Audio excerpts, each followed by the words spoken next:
Hello বন্ধুরা, কেমন আছেন সবাই? আশা করি সবাই খুবই ভালো আছেন। আমি খুব ভালো আছি। আজকে চলে আসলাম আপনাদের মাঝে পরশুরামের সেরা হাসির গল্প থেকে আরেকটি গল্প আপনাদেরকে আজকে পড়ে শোনাবো। তো এখানে আমি আপনাদেরকে প্রথম গল্পটা পড়ে শুনিয়েছিলাম, এটা হচ্ছে চিঠিবাজি। আজকে আমি আপনাদের স্বয়ংবরা এই গল্পটি পড়ে শোনাবো। তো গল্পটা খুবই সুন্দর, অবশ্যই মনোযোগ দিয়ে শুনবেন, তাহলে খুবই ভালো লাগবে। চাটুর্যমশাই পাজি দেখিয়ে বললেন, রাত্রি ৯টা ৫৭ গতে আম্বুবাচি নিবৃত্তি, তার আগেই এই বৃষ্টি থামবে না। এখন তো সবে সন্ধে। বিনোদ উকিল বললেন, তাই তো, বাসায় ফেরা যায় কি করে? গৃহস্বামী বংশলোচন বাবু বললেন, বৃষ্টি থামলে সে চিন্তা করো, আপাতত এখানেই খাওয়া দাওয়ার ব্যবস্থা হোক। উদো বলে, আয় তো বাড়ির ভেতর। চ্যাটার্য বললেন, মুসুর ডালের খিচুড়ি আর ইলিশ মাছ ভাজা। বিনোদবাবু তাকিয়াটা টানিয়ে লাগিয়ে বললেন, তা তো হলো, কিন্তু ততক্ষণ সময় কাটে কিসে? চ্যাটার্য মশাই একটা গল্প বলুন। চ্যাটার্জি ক্ষণকাল চিন্তা করিয়ে বলিলেন, আর বছর মুগেরে থাকতে আমি এক বাঘিনীর পাল্লায় পড়েছিলাম। বিনোদবাবু বাধা দিয়ে বলিলেন, দোহাই চ্যাটার্য মশাই, বাঘের গল্প আর নয়। চ্যাটার্জি একটু ক্ষুণ্ণ হইয়া বলিলেন, তবে কিসের কথা বলবো? ভূতের না সাপের? এই বর্ষায় বাঘ সাপ সমস্ত অচল। একটা মোলায়েম দেখে প্রেমের গল্প বলুন। গল্প আমি বলি না, যা বলি সমস্ত নিছক সত্য কথা। বেশ তো, একটি নিছক সত্য প্রেমের কথাই বলুন। নগেন বলিল, তবেই হয়েছে। চ্যাটার্য মশাই প্রেমের কথা বলবেন? বয়স কত হলো চ্যাটার্য মশাই? আর কটা দাঁত বাকি আছে? প্রেম কি চিবিয়ে খাবার জিনিস? ওরে গর্ধব, দাঁতে প্রেম হয় না, প্রেম হয় মনে। নগেন বলিল, মন তো শুকিয়ে আমসি হয়ে গেছে। প্রেমের আপনি জানেন কি? সব ভুলে মেরে দিয়েছেন। প্রেমের কথা বলবে তরুণরা। কি বলি শুধু? তরুণ কিরে বাপু? সোজা বাংলায় বল, চ্যাংরা। ৩ কুড়ি বয়স হলো। কেদার চ্যাটার্জি প্রেমের কথা জানে না? জানে যত হ্যাংলা চ্যাংলার দল। বিনোদবাবু বলিলেন, আহা, কেন ব্রাহ্মণকে চটাও? শোনোই না ব্যাপারটা। চ্যাটার্জি বলিলেন, বর্ণের শ্রেষ্ঠ হলেন ব্রাহ্মণ। দর্শন বলো, কাব্য বলো, প্রেমতত্ত্ব বলো, সমস্ত বেরিয়েছে ব্রাহ্মণের মাথা থেকে। আবার ব্রাহ্মণের শ্রেষ্ঠ হলো চ্যাটার্জি, যথা বঙ্কিম চ্যাটার্জি, শরৎ চ্যাটার্জি, আর আর এই কাদার চ্যাটার্জি। কেন বলবো না? তোমাদের ভয় করব নাকি? যাক যাক, আপনি আরম্ভ করুন। চ্যাটার্জি মশাই আরম্ভ করিলেন। আর বছরের ঘটনা। আমি এক অপূর্ব সুন্দরী নারীর পাল্লায় পড়েছিলুম। নগেন বলিলে, এই যে বলিলেন বাঘিনীর পাল্লায়? বিনোদ বলিলেন, একই কথা। চ্যাটার্জি বলিলেন, ওরে মুখ্যু, বাঘিনীর পাল্লায় পড়েছিলুম মুগেরে। আর এই নারীর ব্যাপারটা ঘটেছিল পাঞ্জাব মেলে টাঙ্গুলার এদিকে। যাক, ঘটনাটা শোনো। গেল বছর মাঘ মাসে চরণ ঘোষ বললেন তার ছোট মেয়েকে টুঙ্গুলায় রেখে আসতে। জামাই সেখানেই কর্ম করে কি না, সুবিধেই হলো। পরের পয়সায় সেকেন্ড ক্লাসে ভ্রমণ। আবার ফেরার পথে একদিন কাশিবাসও হবে। মেয়েটি তো নির্বিবাদে পৌঁছিয়ে দিলুম। ফেরার সময় টুঙ্গুলা স্টেশনে দেখি গাড়িতে তিলার্ধ জায়গা নেই। আগ্রা ফেরত একপাল মার্কিন ভবঘুরে সমস্ত ফার্স্ট ক্লাস সেকেন্ড ক্লাসের বেঞ্চি দখল করে আছে। ভাগ্যিস জামাই রেলের ডাক্তার, তাই গার্ডকে বলে কয়ে আমায় একটা ফার্স্ট ক্লাসে ঠেলে তুলে দিল। গাড়িও তখনই ছাড়ল। তখন সকাল 7টা হবে, কিন্তু কুয়াশায় চারদিক আচ্ছন্ন। গাড়ির মধ্যে সমস্ত ঝাপসা। কিছুক্ষণ ধাঁধা লেগে চুপটি করে দাঁড়িয়ে রইলুম। তারপর ক্রমে ক্রমে কামরার ভেতরটা ফুটে উঠল। দেখি চক্ষু স্থির।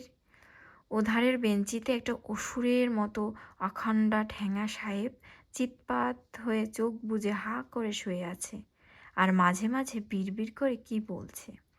দুই বেঞ্চির মাঝের উপর আর একটা বেটে মোটা সাহেব মুখ গুজে ঘুমোচ্ছে।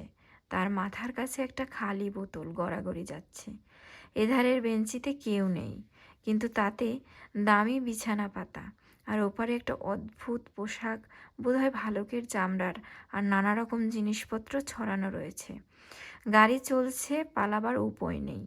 বেঞ্চির শেষ দিকে একটা চেয়ারের মতো জায়গা ছিল, তাতেই বসে দুর্গা নাম জপতে লাগলুম। কোনো গতিকে সময় কাটাতে লাগলো। সাহেব দুটো শুয়েই রইল। আমারও একটু একটু করে মনে সাহস এলো। হঠাৎ বাথরুমের দরজা খুলে বেরিয়ে এলো এক অপরূপ মূর্তি। দূর থেকে বিস্তর মেম সাহেব দেখছি, কিন্তু এমন সামনাসামনি দেখবার সুযোগ কখনো ঘটেনি। মুখখানি চিনে করমচা, ঠোঁট দুটি পাকা লঙ্কা, মার্বেলের কোদা আজালম্বিত দুই বাহু, চোস্ত ঘাড় ছাটা, কেবল কানের কাছে শনের মতন দুগাছে চুল, কুণ্ডলি পাকিয়ে আছে, পরনে একটা ১.৫ হাতে গামছা। বিনোদবাবু বললেন, গামছা নয় চাতুর্যমশাই, ওকে বলে স্কার্ট। কাটফাট জানি নে বাপ। স্পষ্ট দেখলুম বাদিপোতার গামছাটা খাটো করে পরা, তার নিচে নেমে এসেছে গোলাপি কলা গাছের মতন দুটি পা। মোজা আছে কি নেই বুঝতে পারলুম না। দেহযষ্টির কথাটা এতদিন ছাপার হরপেই পড়েছি, এখন সচক্ষে দেখলুম, হ্যাঁ যষ্টি বটে। মাথা থেকে বুক কোমর অবধি একদম চাচা ছোলা, কোথাও একটু উঁচু নিচু টক্কর নেই। সঞ্চারিণী পল্লবিনী লতেব নয়, একেবারে জ্বলন্ত হাউয়ের কাঠি। দেখে বড়ই ভক্তি হলো। কপালে হাত ঠেকিয়ে বললুম, সালাম মেম সাহেব। মেম ফিক করে হাসলেন। পাকা লঙ্কার ফাঁক দিয়ে গুটি কতে কাঁচা ভুট্টার দানা দেখা গেল। ঘাড় নেড়ে বললেন, গুড মর্নিং। মেম নিত্যপড়া অপ্সরার মতন চঞ্চল ভঙ্গিতে এসে বেঞ্চে বসলেন। আমি কাচুমাচু হয়ে চেয়ার ছেড়ে উঠে পড়লুম। মেম বললেন, সিট ডাউন বাবু, ডরৌমাত। দেবীর এক হাতে বড়া ভয়, অপর হাতে সিগারেট। বুঝলুম প্রসন্ন হয়েছেন। আর আমায় মারে কে? ইংরেজি ভালো জানি না, হিন্দি ইংরেজি মিশিয়ে নিবেদন করলুম। নিতান্ত স্থান না পেয়েই এই অনধিকার প্রবেশ করেছি। অবশ্য গার্ডের হুকুম নিয়ে মেম সাহেব যেন কসুর মাপ করেন। মেম আবার অভয় দিলেন। আমিও ফের বসে পড়লুম, কিন্তু নিস্তার নেই। মেম সাহেব আমার পাশে বসে একটু দাঁত বার করে আমাকে এক দৃষ্টিতে নিরীক্ষণ করতে লাগলেন। এই কেদার চ্যাটার্জিকে সাপে তাড়া করেছে, বাঘে পিছু নিয়েছে, ভূতে ভয় দেখিয়েছে, হনুমানে দাঁত খিচিয়েছে, পুলিশ কোর্টের উকিল জেরা করেছে, কিন্তু এমন দুরবস্থা কখনো ঘটেনি। ৬০ বছর বয়সে রংটি উজ্জ্বল শ্যাম বলা চলে না, ৫ দিন খৌরি হয়নি, মুখ যেন কদম ফুল, কিন্তু এই সমস্ত বাধা ভেদ করে লজ্জায় সে আমার আকর্ণ বেগুনি করে দিল। থাকতে না পেরে বললুম, মেম সাহেব কিয়া দেখতা? মেম হু হু করে হেসে বললেন, কুছ নেহি, নো অফেন্স। তুম কন হে বাবু? আমার আত্মমর্যাদায় ঘা পড়ল। আমি কি সং না চিড়িয়াখানার জন্তু? বুক চিতিয়ে মাথা খাড়া করে বললুম, এই কেদার চ্যাটুর্যে, নো জু গার্ডেন। মেম আবার হু হু করে হেসে বললেন, বেঙ্গলি? আমি সগৌরবে উত্তর দিলাম, ইয়েস স্যার, হাইকাস্ট বেঙ্গলি ব্রাহ্মণ। পৈতেটা টেনে বার করে বললুম, সি আপ কন হে ম্যাডাম? বিনোদবাবু বললেন, সি চ্যাটার্জি মশাই। মেমের পরিচয় জিজ্ঞাসা করলে? ওটা যে এটিকেটে বারণ। কেন করব না? মেম যখন আমার পরিচয় নিল তখন আমিই বা ছাড়ব কেন? মেম মোটেই রাগ করলেন না, জানালেন তার নাম জোন জিল্টার, বসবাস আমেরিকা, এদেশের পূর্বেও কবার এসেছিলেন। ইন্ডিয়া বড় আশ্চর্য জায়গা। আমি সাহস পেয়ে সাহেব দুটোকে দেখি জিজ্ঞেস করলুম, এরা কারা? মেমটি বড়ই সরলা, বেঞ্চির উপরে ঠ্যাঙা সাহেবের দিকে করে আঙ্গুল বাড়িয়ে দিলেন। দ্যাট চেপি হচ্ছে টিমথি টোপার, নিবাস ক্যালিফোর্নিয়া। আমাকে বিবাহ করতে চান। উনি ১০ কোটির মালিক। আর যিনি গড়াগড়ি যাচ্ছেন উনি হচ্ছেন ক্রিস্টোফার কলম্বাস বোল্টো। উনিও আমাকে বিবাহ করতে চান। এরও ১০ কোটি ডলার আছে। আমি গম্ভীরভাবে বললুম, কলম্বাস আমেরিকা আবিষ্কার করেছিলেন? মেম বললেন, সে অন্য লোক। এরা আমেরিকা থেকেও কিছু আবিষ্কার করতে পারেননি। দেশটা একদম শুকিয়ে গেছে। মেথিলেটেড স্পিরিট ছাড়া কিছুই মেলে না। তাই এরা দেশত্যাগী হয়ে খাঁটি জিনিসের সন্ধানে পৃথিবীময় ঘুরে বেড়াচ্ছেন। জিজ্ঞেস করলুম, এরা বুঝি মস্ত স্পিরিচুয়ালিস্ট? মেম বললেন, ভেরি। এমন সময় ঠ্যাঙা সাহেবটা চোখ মেলে কটমট করে চেয়ে আমার দিকে ঘুষি তুলে বললেন, you you get out quick. বেটেটাও হঠাৎ হাত পা ছুটতে শুরু করলো। আমি আমার লাঠিটা বাগিয়ে ধরে ঠকঠক করে ঠুকতে লাগলুম। মেম সাহেবের বিছনা থেকে তার পালক মোড়া চটি জুতো তুলে নিয়ে ঠ্যাঙার দুই গালে পিটিয়ে আদর করে বললেন, উইপক উইপক। বেটেটাকে লাথি মেরে বললেন, উইপক উইপক। দুটোই তখনই আবার হাঁ করে ঘুমিয়ে পড়ল। মিম তাদের বুকের উপর এক এক পাটির চটি রেখে দিয়ে স্বস্থানে ফিরে এসে বললেন, ভয় নেই বাবু, ভরসাই বা কই। আরব্য উপন্যাসে পড়েছিলাম এক দত্ত এক রাজকন্যাকে সিন্ধুকে পুরে মাথায় নিয়ে ঘুরে বেড়াতো। দত্তটা ঘুমোলে রাজকন্যা তার বুকের উপর একটা ঢিল রেখে দিয়ে যত রাজ্যের রাজপুত্তর জুটিয়ে আংটি আদায় করতেন। ভাবলুম এইবার সেরে ছেড়ে এই মেম সাহেব দুটো দুটো দত্তর ঘাড়ে চড়ে বেড়াচ্ছে, এখন 99 আংটির মালা বার করবে। যা ভয় করেছিলাম ঠিক তাই। আমার হাতে একটা রূপোর আর তামার তারে জড়ানো পলা বসানো আংটি ছিল। মেম হঠাৎ সেটাকে দেখে বললেন, হাউ লাভলি, দেখি বাবু কীরকম আংটি। আমি ভয়ে ভয়ে হাতটি এগিয়ে দিলুম, যেন আঙ্গুল হারা অস্তর কাড়াচ্ছি। মেম ফস করে আংটিটি খুলে নিয়ে নিজের আঙুলে পরিয়ে বললেন, বিউটিফুল। হরে রাম, এই যে আমার ত্রিসন্ধ্যা জপ করার আংটি। হায় হায়, এই ম্লেচ্ছ মাগে সেটাকে অপবৃত করে দিলে। আমার চোখ ছলছল করে উঠল, কিন্তু কৌতূহল খুব হলো। বলল, মেম সাহেব, আপকা আর কয়টো আংটি হ্যাঁ? 99। মেম বেঞ্চির তলা থেকে একটা তোরঙ্গ টেনে এনে তা থেকে একটা অদ্ভুত বাক্স খুলে আমাকে দেখালেন। চোখ ঝলসে গেল। দেরাজের পর দেরাজ, কোনোটায় গলার হার, কোনোটায় কানের দুল, কোনোটায় আর কিছু। একটা আংটির ট্রে, তাতে 20-25টা হবে। আমার সামনে ধরে বললেন, যেটা খুশি নাও বাবু। আমি বললুম, সে কি কথা, আমার আংটির দাম মোটে 9 শিকে। আমি ওটা আপনাকে প্রেজেন্ট করলুম, সাবধানে রাখবেন, ভেরি হলি আংটি। মেম বললেন, ইউ ওল্ড ডিয়ার, কিন্তু তোমার উপহারা যদি আমি নিই, আমার উপহারও তোমার ফেরত দেওয়া উচিত নয়। এই বলে একটা চুনির আংটি আমার আঙুলে পরিয়ে দিলেন। বললুম, থ্যাংক ইউ মেম সাহেব, আমি আপনার গোলাম, ফরগেট মি নট। মনে মনে বললুম, ভয় নেই ব্রাহ্মণী, এই আংটি তোমার জন্যই রইল। ট্রেন এটা ওয়ার এসে পৌঁছলো। কেলনারের খানসামা চা রুটি মাখন নিয়ে এসে জিজ্ঞাসা করলেন, টি হুজুর। মেম ট্রে রাখলেন। তারপর আমার লাঠিটা নিয়ে ঠ্যাঙা আর বেটেকে একটু গুঁতো দিয়ে বললেন, get up Timmy, get up বল্টু।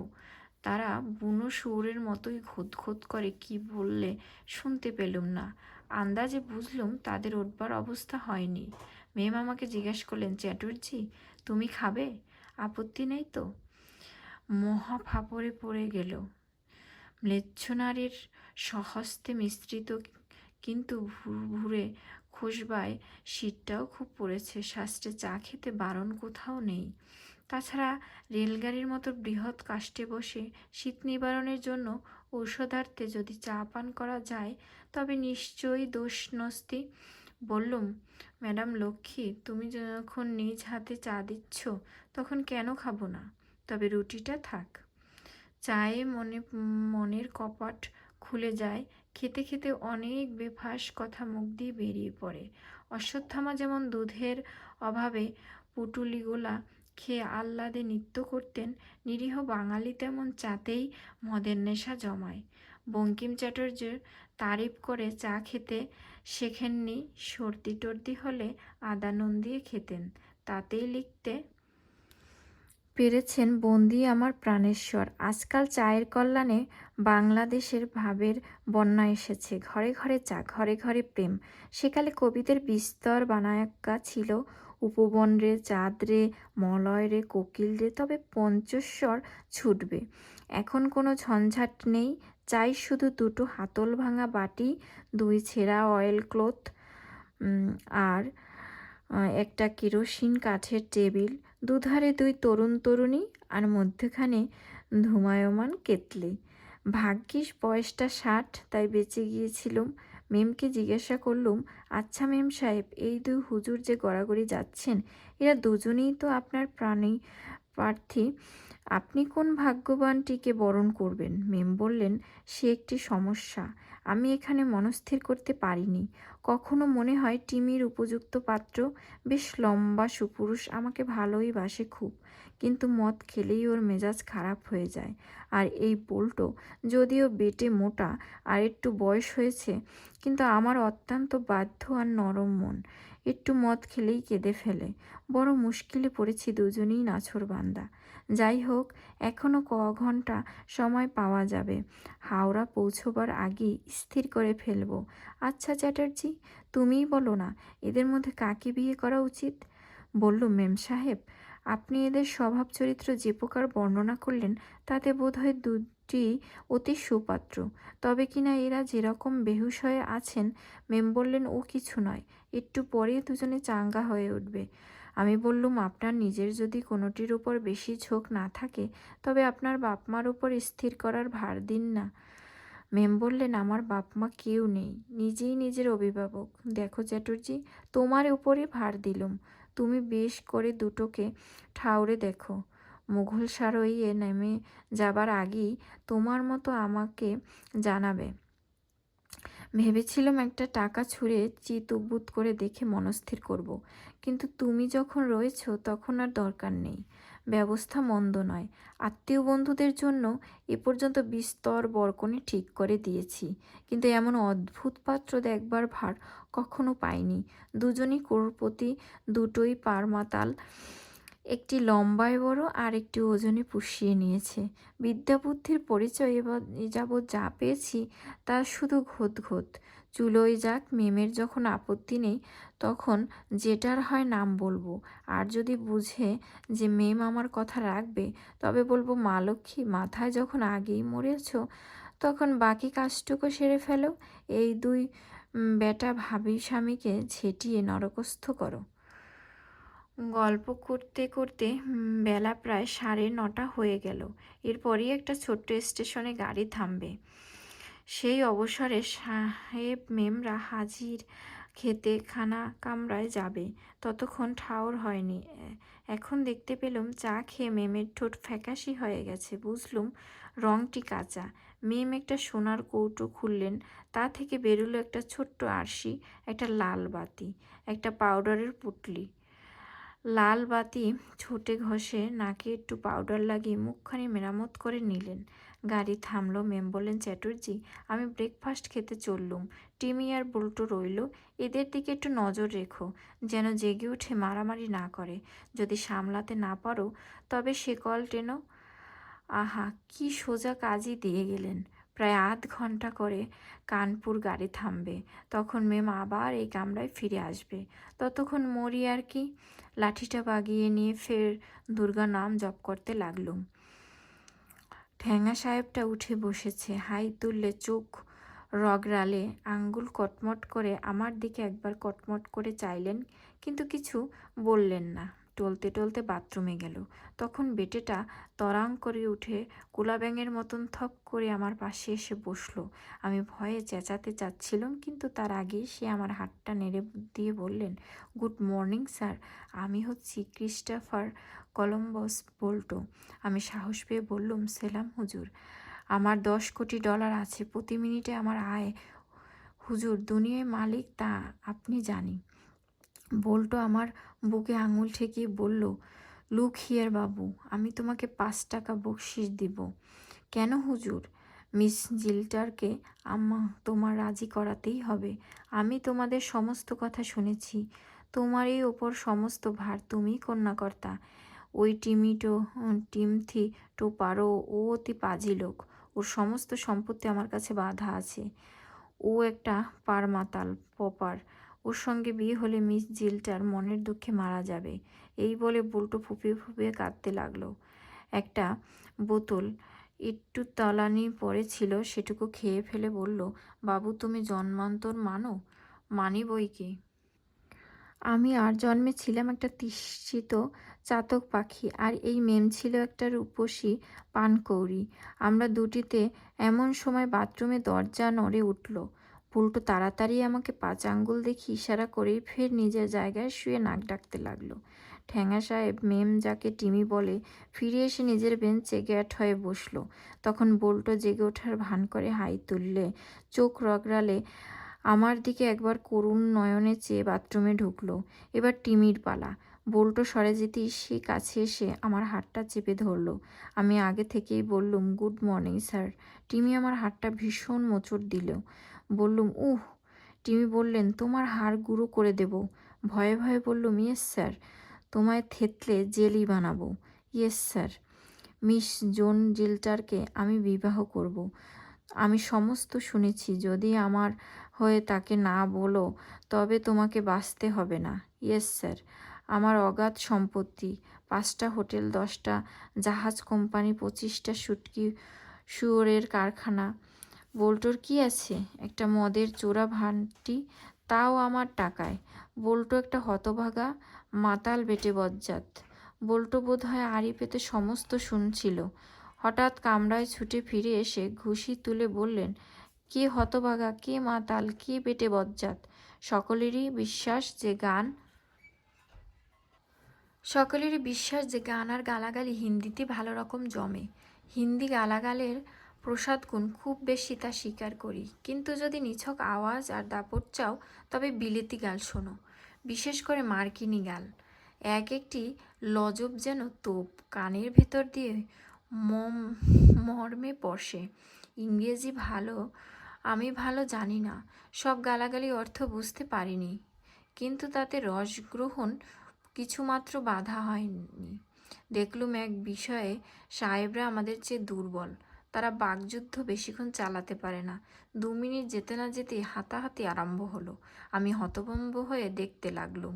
গাড়ি কখন কানপুরে এসে থামলো তা টেরই পাইনি। হনহন করে মেম সাহেব এসে পড়ল। এই গজকচ্ছপের লড়াই থামানো কি তার কাজ? বললে, Timmy dear, Bolto, don't, Bolto darling, don't, please please don't. কিছুই ফল হলো না। আমি বেগতিক দেখে গাড়ি থেকে নেমে ছুটলুম। ফার্স্ট সেকেন্ড ক্লাস সমস্ত খালি। ডাইনিং করে সকলে তখনও খানা খাচ্ছে। কাকে বলি? ওই যে একটা সাদা ফ্লানেলের পেন্টুলুন পরা সাহেব প্ল্যাটফর্মে পায়চারি করে শীষ দিচ্ছে। হন্তদন্ত হয়ে তাকে বললুম, কাম স্যার, লেডির মহাবিপদ। সাহেব হুশ করে একটা জোরে শীষ দিয়ে আমার সঙ্গে ছুটল। মেম তখন আমার লাঠিটা নিয়ে পক্ষপাতে 2 বেটাকেই পিটুচ্ছিল, কিন্তু তাদের ভ্রুক্ষেপই নেই। সামনে ছুটোপাটি করছে। আগন্তুক সাহেবটি মেমকে জিজ্ঞাসা করলেন, হ্যালো জোন, ব্যাপার কি? মেম তাড়াতাড়ি ব্যাপার বুঝিয়ে দিলেন। সাহেব টিমি আর বল্টোকে থামাবার চেষ্টা করলেন, কিন্তু তারা তাকেই মারতে এলো। নতুন সাহেবের তখন হাত ছুটল। বাপ, কি ঘুষির বহর! টিমি ঠিকরে গিয়ে দরজায় মাথা ঠুকে পড়ে চতুর্দশ ভুবন অন্ধকার দেখতে লাগলো। বল্টো কোকে করে বেঞ্চের তলায় চিৎপাত হয়ে পড়ল। বিলকুল ঠান্ডা। একটু জিরিয়ে নিয়ে মেম আবার আমার সঙ্গে নতুন সাহেবটির পরিচয় করিয়ে দিলেন। উনি বিখ্যাত মিস্টার বিল বাউন্ডার, খুব ভালো ঘুষি লড়তে পারেন। আর উনি mister Chatterjee, very deer old friend. সাহেব আমার মুখখানা দেখে বললেন, সাম বিয়ার্ড। মেম বললেন, থাকুক দাড়ি।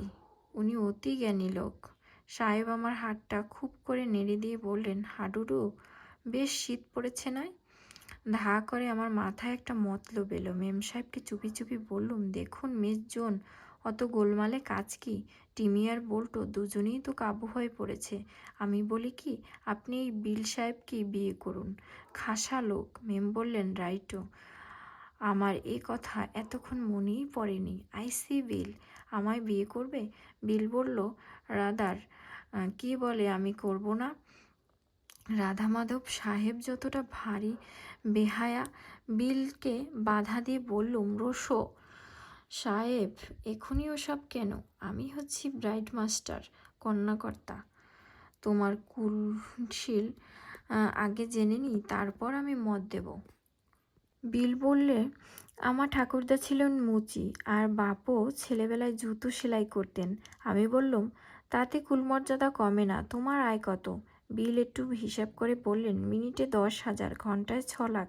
কিন্তু চিন্তা করবেন না, আমার মাসি মারা গেলে আয় আর একটু বাড়বে। তার 25টা বড় বড় পুকুর আছে, নোনা জলে ভর্তি, তাতে তিমি মাছ কিলবিল করছে। বললুম, থাক, আর বলতে হবে না। আমি মত দিলুম। এগিয়ে এসো, আমি আশীর্বাদ করব। Real Hindu style. কিন্তু ধান দুব্ব কই? জালনা দিয়ে গলা বাড়িয়ে বললুম, এই কুলি, জলদি থোড়া ঘাস ছিঁড়কে লাও, পয়সা মিলেগা। ইংরেজি আশীর্বাদ তো জানি না। বললুম, যদি আপত্তি না থাকে তবে বাংলাতেই বলি। নিশ্চয়ই নিশ্চয়ই। সাহেবের মাথায় এক মুঠো ঘাস দিয়ে বললুম, বেঁচে থাকো। ধন যত যথেষ্ট আছে, পুত্রও হবে লক্ষ্মী, এই সঁপে দিলুম। কিন্তু খবরদার বেটা, বেশি মটটত খেও না, তাহলে ব্রহ্মশাপ লাগবে। সাহেব আর একবার আমার হাতে ঝাঁকুনি দিয়ে নড়া ছিঁড়ে দিলেন। মেম বললেন, মা লক্ষ্মী, তোমার ঠোঁটের সিন্দুর অক্ষয় হোক। বীর প্রসবিনী হয়ে কাজ নেই মা, ও আশীর্বাদটা আমাদের অবলাদের জন্যই তোলা থাক। তুমি আর গরিব কালা আদামিদের দুঃখের নিমিত্তে হইও না। গুটি কতক শান্তশিষ্ট কাচ্চা বাচ্চা নিয়ে ঘরকন্যা করো। মেম হঠাৎ তার মুখখানা উঁচু করে আমার সেই 5 দিনের খোঁচা খোঁচা দাড়ির ওপর বিনোদবাবু বললেন, আহ, ছি ছি ছি। চ্যাটুর্যমশাই বললেন, দেবী চৌধুরানীতে ওই রকম লিখেছে বটে। আচ্ছা চ্যাটুর্যমশাই, পাকা লঙ্কার আস্বাদটা কীরকম লাগলো? তাতে ঝাল নেই? আরে ওই হলো ওদের রেওয়াজ, ওই রকম করেই ভক্তি শ্রদ্ধা জানায়, তাতে লজ্জা পাবার কী আছে? চ্যাটুর্যমশাই বলতে লাগলেন, তারপর দেখি ঠ্যাঙা আর বেটে মুখ চুনো করে নেমে যাচ্ছে। জন 2 কুলি তাদের মালপত্র নামাচ্ছে। গাড়ি ছাড়লো। বিল আর জোন হাত ধরাধরি করে নাচ শুরু করে দিল। আমি ফ্যাল ফ্যাল করে চেয়ে দেখতে লাগলুম। জোন বললেন, চ্যাটার্জি, এই আনন্দের দিনে তুমি অমন গ্লাম হয়ে বসে থেকো না, আমাদের নাচে যোগ দাও। বললুম, মাদার লক্ষ্মী, আমার কোমরে বাত, নাচতে কবিরাজের বারণ আছে। তবে তুমি গান গাও, আমরাই নাচি। কি আর করা যায়, পড়েছি জবনের হাতে। একটা রামপ্রসাদই ধরলুম, সমস্ত পথটা এরকমই চলল। অবশেষে মোগল সারাই এলো। মেম বললেন, কলকাতা গিয়েই তো তাদের বিয়ে হবে। আমি যেন 3 দিন পরে গ্র্যান্ড হোটেলে অতি অবশ্য তাদের সঙ্গে দেখা করি। বিস্তর শেক হ্যান্ড, বিস্তর অনুরোধ, তারপর নেমে কাশির গাড়ি ধরলুম। পরদিন আবার কলকাতা যাত্রা। বিনোদবাবু বললেন, আচ্ছা চ্যাটুর্যমশাই, গিন্নি সব কথা শুনেছেন? কেন শুনবেন না? সতীলক্ষ্মী, তার 50 বছর বয়স হয়েছে। তোমাদের নবীনাদের মতন অবুঝ নন সে, যে অভিমানে চৌচির হবেন। আমি বাড়ি ফিরে এসেই তাকে সমস্ত বলেছি। চ্যাটার্জি গিন্নি শুনে তো তখন কি বললেন, তখনই একটা উড়ে নাপিত ডেকে বললেন, দে তো রে বুড়োর মুখখানা আচ্ছা করে চেঁচে ম্লেচ্ছ মাগির উচ্ছিষ্ট করে দিয়েছে। তারপর সেই চুনির আংটিটা কেড়ে নিয়ে গঙ্গা জলে ধুয়ে নিজের আঙুলে পড়লেন। বৌভাতের ভোজটা কীরকম খেলেন সে দুঃখের কথা আর নাই শুনলে। গ্র্যান্ড হোটেলে গিয়ে জানলুম ওরা কেউ নেই। একটা খানসামা বললে, বিয়ের পরের দিনই বেটি পালিয়েছে, সাহেব তাকে খুঁজতে গেছে। এই হচ্ছে এই গল্পটার মূল কথা। অনেক মজার ছিল গল্পটা। আপনারা প্রথম থেকে খুব সুন্দরভাবে যদি শুনেন তাহলে বুঝতে পারবেন। এটা বিদেশি নিয়ে গল্প, খুবই মজার ছিল গল্পটা। তো ধন্যবাদ সবাইকে। গল্পটি ভালো লাগলে অবশ্যই একটু লাইক কমেন্টস করবেন, আর চ্যানেলটিতে যদি নতুন হয়ে থাকেন তাহলে অবশ্যই সাবস্ক্রাইব করবেন। তো ধন্যবাদ সবাইকে। এরকম অনেক গল্প আমি সামনে আরও বলবো।